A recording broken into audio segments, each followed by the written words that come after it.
નમસ્કાર વાલા વિદ્યાર્થી મિત્રો, કેમ છો? મજામાં નહીં?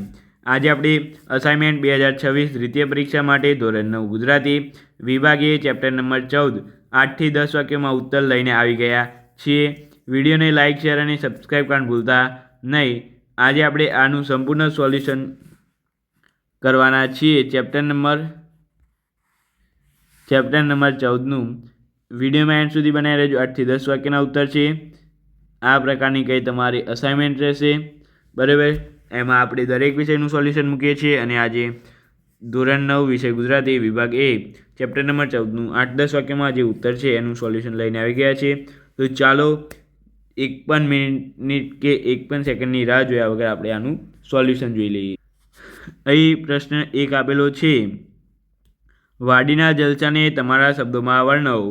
તો વાડીમાં રહેતા લોકો દરેક મોસમની મોજ માનતા હોય છે. વાડીમાં ડાયરા જામે અને જલસા થાય. ત્યાં મકાઈના ડોડાની મીંજબાની થાય. આજુબાજુની વાડી અને આડપડોશના મિત્રો ભેગા થાય. જેમને આમંત્રણ આપ્યું હોય તેઓ પણ આ જલસામાં ભળી જાય. જર્જરિત લાકડાની અને આછી પાંખી કાંઠીની ખાટલીઓ પર માનવતા મહેમાનોને બેસાડવામાં આવે. સ્વયંસેવકોના કાંટા ભેગા કરી લાવે અને સળી પેટાડી તાપનું કરવી. એમાં ભૂટ્ટા શેકાય. એ પછી પીળા અને પોણા કાળા ભૂટ્ટા સૌને ખાવા માટે પહોંચે. પોકની મોસમમાં પણ માંડવીના ઓરડાના એક એક દાણા ખાતા જાય. આ જલસા તો રાત્રે જ શરૂ થાય તે છેક વહેલી સવાર સુધી ચાલુ રહે. ઉપરાંત ચના, પપૈયા, જામફળની પણ પાર્ટીઓ યોજાય, ભલે એ નાની ને ખાનગી હોય. આમ વાડીમાં લોકો કામની સાથે ખાવા પીવાનો પણ આનંદ લે. તો અહીંયા આપણે ક્વેશ્ચન 1 પૂર્ણ કર્યો. એકદમ સહેલો છે, આવડી જાય એવો છે, બરાબર. તો ખાસ કરીને આ ક્વેશ્ચન તૈયાર કરી દેજો.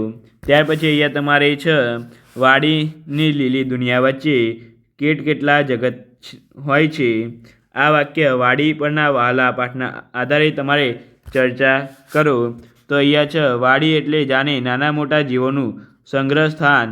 ત્યાં ઊંધણ એ કરેલું બાંધકામ અને કીડીઓની કરામત જોવા મળે છે. કાચિંડાની લડાઈને સપના યુદ્ધોના ધોયરાનું વિચિત્ર ગાન, માર્કંડોનું છાવણીઓ, ભરવાડના કાફલા અને ગોકુળના ગાય ભપકા દેખાય.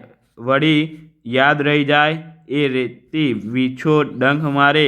વાડીમાં છાપ નોળિયા અને કાળોતરા બિલાડીના જીવન મરણના સંગ્રામો ચાલતા હોય. લલેડા પોતાના ચાંચથી હાથમાંના કણા ખાતા હોય અને દેડકા અળસિયાઓની ઘોડો કરી આરોગતા હોય. નાના સસલાને ખાઈને પગદંડી પર સૂતેલા સાપ પણ દેખાય. કાગડાઓની વચ્ચે પોતાના માર્ગ કાઢતા ઘુવડ શેરડીના શોખીન. શિયાળ ઈંડા શોધતા ખેરખટ્ટા મરઘીના બચ્ચાને ચોરી પોતાના ઘરમાં લઈ જતા. ઉંદરો પશુઓને વળગતી જીવતો વીણતા. બગલાના પાકને બગડતી ઈયળો સાફ કરતા પક્ષીઓ. ઉંદરની વસ્તુઓ પર અંકુશ રાખતા. રાણી માંજરો પણ વાડીમાં રહેતા અને રાત્રે તો વાડીમાં કંસારીથી લઈને તમારા સુધી અવાજ સંભળાય. શેંડાળી, શેઢા, વણિયલ, જબોડિયા, ગોરખોદિયા, ભૂંડ, હરના રોઝડા તો ક્યારેક દીપડા ને સિંહ પણ જોવા મળે. આમ વાડીની લીલી દુનિયા વચ્ચે કેટલાક જગત હોય છે એની પ્રતીતિ આવા અનેક જીવજંતુઓ અને પક્ષીઓ કરાવે છે. તો આ સુધી અહીંયા આપણે આ પાઠ પૂર્ણ થાય છે. વિડીયો કેવો લાગ્યો નીચે કોમેન્ટ કરો અને વિડીયોને લાઇક, શેર અને સબસ્ક્રાઈબ કરવાનું ભૂલતા નહીં. તો ચાલો વિદ્યાર્થી મિત્રો, મળીશું આપણે નવા પાઠ લઈને, નવો વિડીયો લઈને. ત્યાં સુધી આવજો. Bye bye, Tata. Thank you so much. Video જોવા બદલ તમારો ખૂબ ખૂબ આભાર.